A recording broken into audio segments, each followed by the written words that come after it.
segment, right? Obviously very excited, a lot of fun, a lot of familiar faces I haven't seen in a while besides you guys in Champaign, so it's fun to be here. Really excited for our group, especially the three guys we have with us today.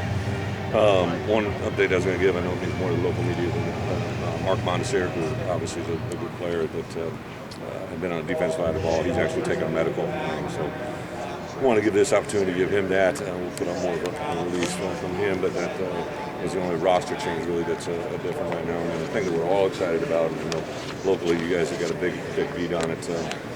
Because of the timing of our game, we're going to actually report earlier, right, than most teams in college football. And I believe the intent of everybody follows through. Every person that's eligible to practice will be ready for practice number one to be vaccinated. So I think we'll be one of the few teams in college football that can say that, players and coaches. So we're excited about that.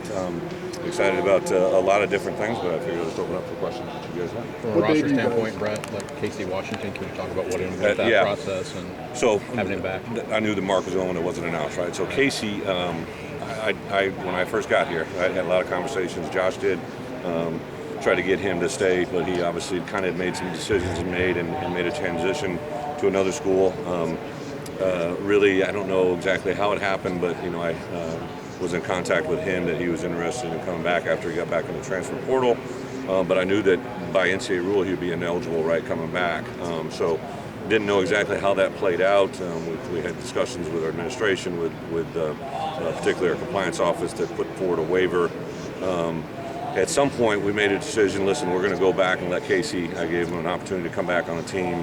Met with several of our team members, and everybody spoke very highly about Casey and what he brought to the skills, but also as a person.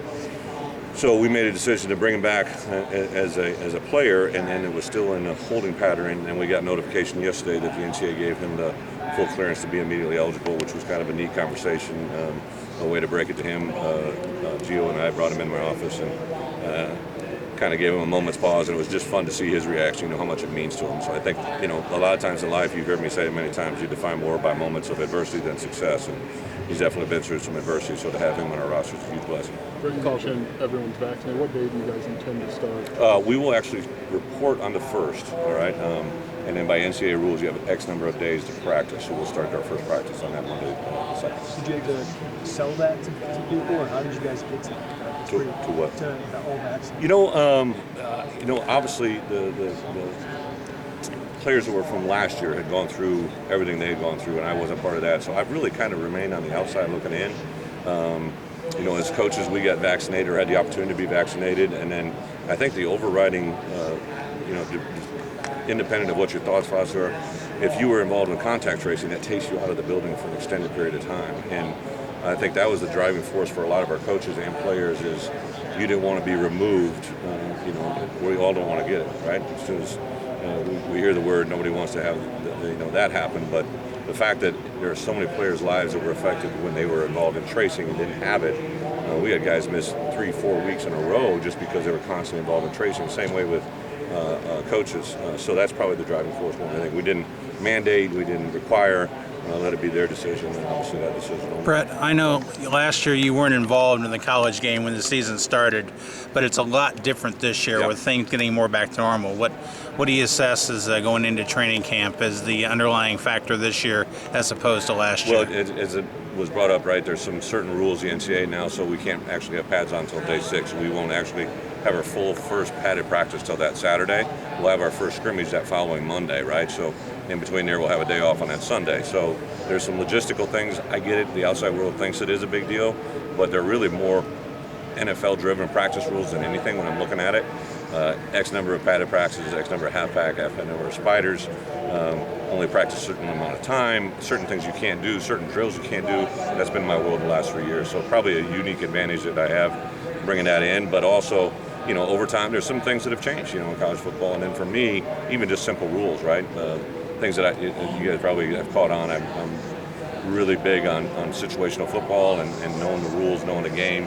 So we constantly preach that to our guys. So with Bill Carollo, who's the director of officials here in the conference, John O'Neill, who is my liaison to that office, we have constant communication just about the rules and the application and the effect it has on the game. That's been a big one. So I'm kind of liking, during camp, we don't really have restrictions.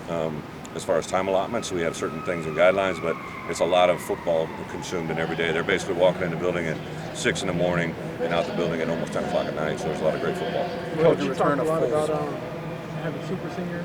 Yeah. And having a lot of experience, and how you felt help you. I guess continue to make that transition, and I guess lay the foundation that you guys aren't going to be able to come back. Well, some of them will, but just to have those older guys here lay that foundation. It's a great point. I look at it this way, right? The great news, we got 40 seniors. The bad news is we got 4 seniors, right? Hopefully it's great during the season. The bad is after they're gone, correct? You know, and those aren't all scholarship players. Not all guys have been all Big Ten. They're guys that are just chemistry guys. But, you know, I can just go literally at every position and have a super senior that just means so much. You know, I mentioned the lads, right? Our 2 kickers, right? The 2 guys that, you know, are very unique in their fact they're born in another country, but now have come here and have great success. Pair them together. At the offensive line, to have 3 guys here that are super seniors at the University of Illinois. How long they've so much chemistry in offensive line play to have that. Defensive line, outside linebackers Owen and Isaiah, to have Jake Hansen return right after he went into the NFL training world for 6 weeks, to have him return and have, now obviously he's a great player and all that goes into it, but when I saw him command his presence this summer in a couple workouts, just that's invaluable. But on the same account, now you got to continue to develop your younger roster, the transfer portal. I think it's just a really fun time. We got 15 practices, but we've added some transfers now. Right, we'll have a roster right around 120 players when we report to fall camp, and that's probably what I'm going to concentrate more on. You seem to really embrace this part of the job. I don't know how much enjoyment it is, but like, how do you approach this week and just that approach to it? You know, I think all of us learned early in life, right? If you walk into something with an expectation you're not going to enjoy it, it's probably going to be a lot of fun, right? So I do look forward to these days. I like to look forward to seeing people. But I also, think you always want to make, we met with our players a lot, right? We met with them, I met with them for about 2 hours on Monday night, not telling them what to say, but just giving them samples, ideas, suggestions. I know a lot of you got the email, right? So Brett Moore is going to be our point of contact now. But Kent brings an unbelievable wealth of experience and value for me as a head coach, and to kind of use that and share with the kids what they might see. Pat Pearson, who's been in a role similar to that, that we now works in our football office, to just give these guys an understanding. I shot him a text, but it was off social media. I saw a player at the SEC Media Day who just absolutely just kicked the tail out of an interview opportunity that he had, and how much that can build your brand in this world of NILs, how valuable that is. So, and you know what, the bottom line thing that I look at every day, Jared, like we want people in the stadium, right? And people watch media, right? And if I can have one message, I want Memorial Stadium to be capacity for a reason. They deserve it as players and coaches and fans, but the state of Illinois deserves it, right? The people that make our communities, to have something to rally behind and be proud of, that's a big deal. At one point this spring, you mentioned that you anticipated the injured players would be ready to go in fall camp. Outside of Mark, are you guys still on that? I do. I think there'll be some guys that will have limitations, but there isn't really any. One guy that right now shouldn't be. They might be modified or maintenance. We call it maintenance. It's an NFL term, but it's usually somebody that, like a guy like Mike Epstein, right? Who's going to be cleared to practice, but we'll want to have maintenance on what he can do, so we don't bring him back. I first learned it with Joe Thomas, 15 years ago, right? The guy coming back off ACL that he knew was a really good player. Poucho was doing the same almost type of plan, all right, that it goes into. So really excited because, talking with JB, our trainer, I think everybody should be at full capacity. You talk about kind of this being a full circle moment for you. Yeah. Can you just kind of describe the emotional change between getting the job, moving home, and now kind of being here and kind of really starting out the season? It's awesome. We came over last night, so when I left yesterday, it was like 4:30 in the morning, giving my wife a kiss in bed, and just kind of grabbed her hand, and she said something like, "Got you," So that part's awesome, but just to be able to come back, see. I bumped into Scott Frost right when we pulled in. Right? I remember Scott. He came and visited me when he was at the university when I was at Wisconsin as an assistant coach. Right, to have those moments of reconnection. So Fitz, James, just to reconnect with guys that have been a part of my past and really, I want to compete against them. I get it, but we're in this profession for a reason, to change young men's lives, right? And that's the part that's cool. What did you say to him? Just proud of you. Should say a lot of 4:30. She's not a morning person, but it was all good. What's the biggest difference in your program now compared to where it was when you first began? You mean just at Illinois? In general, I mean, 6 where have you months? seen the biggest growth? You know, I like the accountability that they've shown away from the game, right? So the NCAA allows us only to have 20 hours with these guys, right? But it's going to be the next, 5 hours after they leave our building that's going to determine our success. How do they eat? How do they sleep? How do they rest? How do they recover? Who do they do that with?